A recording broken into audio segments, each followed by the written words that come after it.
રિનોવેશનનું કામ પૂરું થવા આવ્યું ત્યારે ડિમેન્ડમાં મૂકી દીધું. બોલો, તો આ અધિકારીઓ, કોન્ટ્રાક્ટરો અને સરકાર બધું મળેલું જ છે. કઈ કામ થતું જ નથી. દાદા ના રોડમાં તમે જોયો તો મોટરસાયકલ નથી હાલતી. અહીંયાથી પાણીની વ્યવસ્થા હોય તો હમણાં રાવલમાં ગટરનું પાણી લોકો પીતા અંધારાને હેઠા ઉતરી જાય આવો ખાડા પડ્યા. પણ ખરેખર એ ખેડૂતને પરવડે એમ નથી. એટલાથી ખેડૂતનું ખાતર ના થાય, બિયારણ ના થાય, દવા ના થાય. અત્યારે તો કેટલી જાતની દવા જોઈએ. અને આ ભાજપને એકવાર તમે બતાવી દો કે ખરેખર કામ કેવી રીતે થાય અને કેવી રીતે ના થાય. એકવાર સરકાર વહી જશે, બરોબર છે, તો પબ્લિકને ખબર પડશે કે હકીકત શું છે.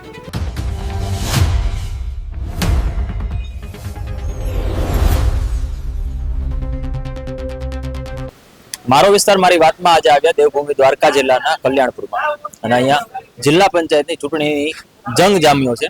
આ વચ્ચે અમે અહીંયા પહોંચ્યા છીએ અને આ વિસ્તારની જે તાસીર છે એને જાણવાની કોશિશ કરીશું અને જે વિસ્તારની સમસ્યાઓ છે તેના વિશે લોકો સાથે વાત કરવાની કોશિશ કરીશું.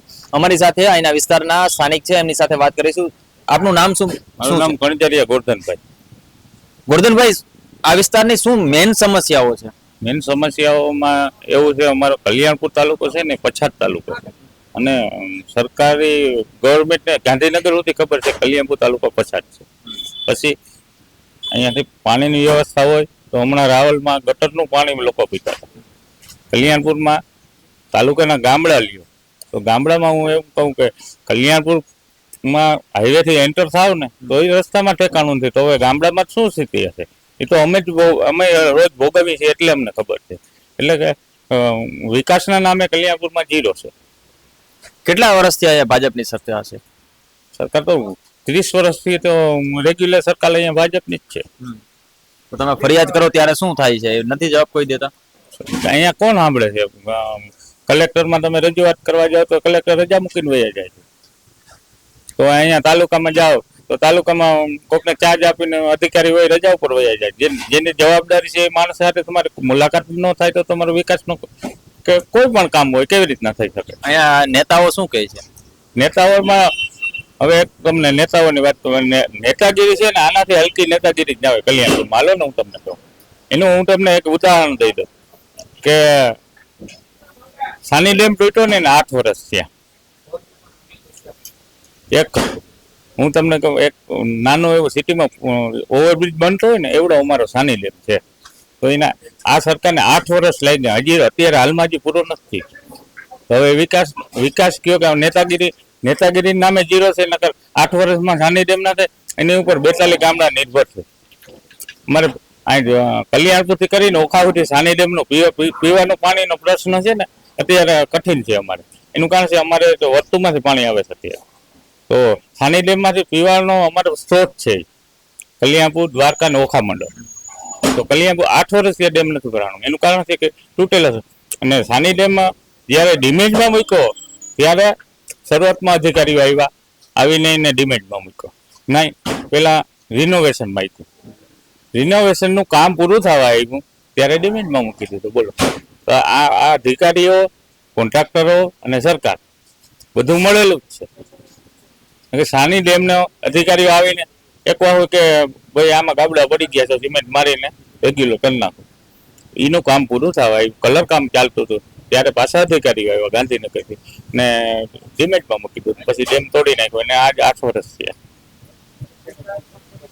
એટલે આવી બધી સમસ્યાઓ અહીંયા છે અને સ્થાનિકની એવી સમસ્યાઓ પણ છે કે નોર્મલી એવું કહેવાતું હોય કે આપણે જે પ્રાથમિક સુવિધાઓ છે, ગટર, પાણી, લાઇટ, મકાન ને રસ્તાઓ, પરંતુ આ સમસ્યાઓ ક્યાંક ને ક્યાંક 30 વર્ષમાં ભાજપની સરકાર હોવા છતાં પણ આ પૂરી નથી થઈ શકી.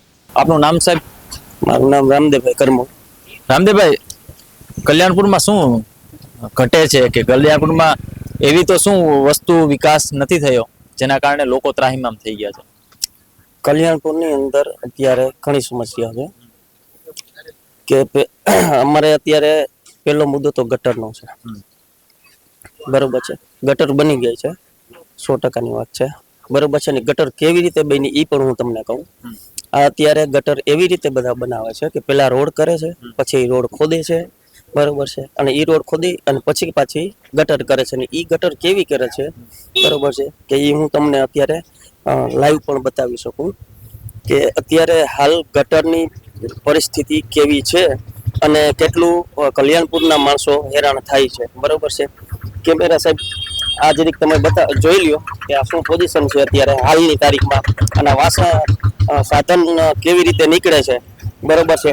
અને આ સાઈડમાં પણ ગાડીઓ હોય તો પણ તકલીફ પડે, આ સાઈડમાં ગાડીઓ હોય પણ તકલીફ પડે છે, અને વચ્ચેથી નીકળી શકાય એમ છે નહીં બરોબર છે. અને આવું અહીંયા એક જગ્યાએ નથી, અંદર તમને ગામમાં જાઓ તો ઘણી જગ્યાએ મળે છે. હા, વાયરે ખુલ્લા છે બરોબર ને, થાંભલો નાખલ છે બરોબર છે. આ તો ઠીક છે કે અત્યારે દિવસ છે તો દેખાય છે બરોબર છે, પણ કોઈ એવું હોય રાતે કે સાયકલ કે આ તે કઈ એવું હોય તો સીધો જાય છે, અને એ હું તમને અત્યારે બીજી સમસ્યાઓ લઈને જનરલી એવું થતું હોય કે ત્યાં પાણીની સમસ્યાઓ વિસ્તારમાં છે, એવું પણ છે કે પીવાનું પાણી છે એ નથી આવી રહ્યું અથવા તો આવે છે ઓછું આવે છે. હા, 100%ની વાત છે. પાણી જ્યારે અમારે તો સિસ્ટમમાં શું કે નળ બરોબર છે, નળ હતા તો ક્યારેક 10 દિવસ થઈ જાય, 15 દિવસ થઈ જાય, એવી રીતે પાણીની પણ સમસ્યા છે. ત્યાં સુધી શું કરો? ત્યાં સુધી અમુક લોકોને આજ ધારો કે કોઈ વ્યક્તિ હોય અને બાજુમાં બોર હોય બરોબર છે તો એના પાસેથી પાણી પણ ત્યાંથી ભરી શકે છે બરોબર છે. બાકી તો નળ આવે ત્યારે થાય છે. આ તાલુકામાં શિક્ષણને લઈને અને આરોગ્ય લઈને શું છે? શિક્ષણમાં એવું છે કે અત્યારે જે સ્કૂલો હતી સરકારી, એ મને તમને બેને ખબર છે બરોબર છે, જે સરકારી સ્કૂલ હતી એ બધી બંધ થવા માંડી, પ્રાઇવેટીકરણ એ અત્યારે હાલ ફૂલ જોરથી ચાલુ જ છે બરોબર છે, અને મજા આવે બરોબર છે એવી ફી પણ વસૂલે છે. આરોગ્યને લઈને કેવી કાંઈ સુવિધાઓ છે કે શું છે? આરોગ્યમાં અમારે અત્યારે હાલમાં જ મતલબ કે ત્યાં જઈએ ને તો એક્સરે ની તકલીફ છે, અથવા એક્સરે છે બરોબર છે, પણ એ કર્મચારી નથી.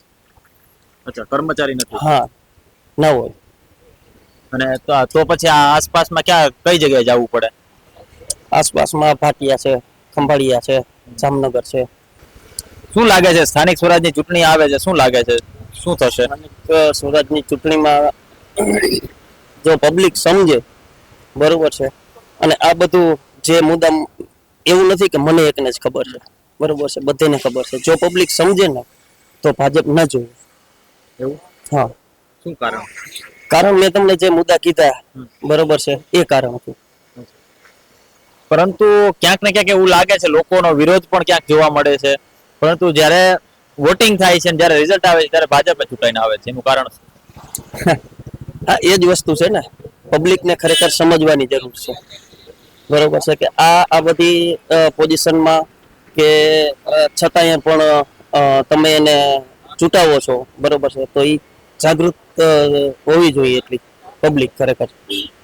તમે એક સ્થાનિક તરીકે, એક ભારતના નાગરિક તરીકે લોકોને શું કહેવા માંગો છો? હું બસ લોકોને એટલું જ કહું છું કે જેમ બને એમ તમારી આંખ ખોલો બરોબર છે, અને આ ભાજપને એકવાર તમે બતાવી દો કે ખરેખર કામ કેવી રીતે થાય અને કેવી રીતે ન થાય. એકવાર સરકાર વહી જશે બરોબર છે તો પબ્લિકને ખબર પડશે કે હકીકત શું છે. દાદા શું નામ છે? સામતભાઈ, સામત મેરામણ. સામતભાઈ, કેટલી ઉંમર થઈ દાદા? ઉંમરની તો મને બહુ અટકલ નહીં આવે. કયો તકો 60. 60 વર્ષ. 60 થી વધારે લાગે છે. હા હા. કોંગ્રેસની સરકાર જોઈ તમે? ના, કોઈ જોયું નથી કઈ હો. હે? હજી કઈ જોયું નથી. 30 વર્ષ ત્યાં ભાજપ છે, એ પેલા કોંગ્રેસની સરકાર હતી. હા, ઇન્દિરા ગાંધીની. હા, એ હતી. એ સાંભળે થોડું. સાંભળે તમને? થોડું સાંભળે. એ સરકારમાં અને આજની સરકારમાં શું ફરક લાગે છે? અત્યારે ઘણો ફેર છે. હા. કઈ કામ થતું જ નથી. દાદા? ના રે ના, રોડમાં તમે જોયો તો મોટરસાયકલ નથી હાલતી. અચ્છા. હવે હાવ નીચે હાવ લઈ જવી પડે ને સાંજે અંધારાને હેઠા ઉતરી જાય. આવો ખાડા પડ્યા. અચ્છા. અને આ રોડ આખા બે બાજુ રોડ બધા બગડેલા છે. કેટલા સમયથી આવું પરિસ્થિતિ છે? આ છે લગભગ 5-6 મહિનાથી આ બહુ છે એમ. હા. હાવ બગડી ગયા રોડ બધા બાજુમાં, અને પાણીની બધી તકલીફ છે. અત્યારમાં તમે જાઓ તો રસ્તામાં પાણી પડ્યું, લાઈનું તૂટી ગયું. હા હા, બસ હવે ખેતી શેની થાય? ખેતી આ બસ મગફળી ને ચણા ને જીરું ને એવું બધું થાય બધું. તમારે છે ખેતી? ખેતી છે થોડીક હો. અચ્છા, તો તમને કઈ સરકાર તરફથી સહાય કે એવું કઈ થાય એ ઓલા 2000 મળે વર્ષે? વર્ષે 2000 મળે. 2000 માં શું કરો? શું કરે આ જે તાલુકો છે એ ખેતી ઉપર નિર્ભર તાલુકો છે. હા, ખેતી ઉપર આસપાસ ખેતીઓ થઈ છે. ખેતી. ખેડૂતોને શું સમસ્યાઓ પડી રહી છે? હવે ખેડૂતોને તો બહુ જાજી સમસ્યા છે. આજથી જ્યારે સરકારની આપણે આઝાદ થયા 1947 થી પછી 1958 બળવંતરાય મહેતાએ જ્યારે સમિતિની રચના કરીને જવાહરલાલ નહેરુને રિપોર્ટ સોંપ્યા કે ભાઈ આપણે સરકારની અંદર ભાગીદારી ગામડાની પણ હોવી જોઈએ, તાલુકાની પણ હોવી જોઈએ, રાજ્યની પણ હોવી જોઈએ, એટલે ટોટલી જનતાની ભાગીદારી સરકારમાં હોવી જોઈએ. પછી એ લોકોએ ત્રિસ્તરીય સમિતિની રચના કરી કે ગ્રામ્ય સભા, ગામડું આવી જાય, તાલુકા લેવલે તાલુકા પંચાયત અને જિલ્લા પંચાયત, કે જેથી કરીને જનતા બધી સરકારમાં સામેલ થઈ શકે, એના પ્રશ્નો રજૂઆત કરી શકે. ડાયરેક્ટ સચિવાલય તો ન જવાય. એટલે જે દિને આઝાદી મળી ત્યારથી કોંગ્રેસની સરકારમાં ભાવની દ્રષ્ટિએ સારામાં સારું હતું. સારો ભાવ મળતો, ખાતર બિયારણનો ભાવ ઓછો હતો, એટલે ખેડૂત નફામાં રહેતો. ભાજપ સરકાર આવ્યા પછી મોંઘવારી વધી ગઈ, ખાતર, ડીઝલ, જે તે ખેડૂતને લગતી બધી વસ્તુનો ભાવ વધી ગયો. એના હિસાબે ઉત્પાદન સારું થાય છે, પણ જે નફો મળવો જોઈએ ખેડૂતને મળતો નથી. અતિવૃષ્ટિની પણ ઘણી બધી સમસ્યાઓ દર વખતે થતી હોય છે. આ વિસ્તાર એવો છે કે અતિવૃષ્ટિનો પ્રભાવ વધારે હોય છે. એમાં શું છે, અતિવૃષ્ટિ થઈ, નુકસાની આવી, એ પ્રમાણે વિપક્ષે થોડોક હોબાળો કરીને જેમ તેમ કરીને 22,000 રૂપિયા હેક્ટર દીઠ ફાળવા, પણ ખરેખર એ ખેડૂતને પરવડે એમ નથી. એટલાથી ખેડૂતનું ખાતર ના થાય, બિયારણ ના થાય, દવા ના થાય. અત્યારે તો કેટલી જાતની દવા જોઈએ એમાં, એટલે કીટનાશક દવા જોઈ, ખાતર જોઈ, એટલે એ પ્રમાણે 22,000 નું શું આવે ભાઈ? અત્યારે કાંઈ ના આવે. મોદી સાહેબ તો એમ કે ખેડૂતોને શું કહેવાય સદ્ધર કરી દઈશ અને 2000 ને એટલા વર્ષમાં તો ખેડૂતો ક્યાં ને ક્યાં પહોંચી જશે ભારતના. એ બધા જુમલા કહેવાય. ખરેખર એ શક્ય જ નથી. સરકાર ધારે તો બધું કરી શકે. સરકાર ધારે તો ખાતરની અંદર જે સબસિડી ઉપાડી લે છે એ સબસિડી વધારી દે તો ખાતર સસ્તું થાય. એવું ડીઝલના ભાવમાં થોડો ઘણો ફેરફાર ખેડૂત માટે કરે. એવો કેટલી સમસ્યા છે. ખરેખર જે ખર્ચો છે સરકાર ખેડૂતને, ખર્ચામાં કાપ આવી જાય તો ઓટોમેટિક ખેડૂતનો લેવલ ઊંચો આવી જાય. જય માતાજી.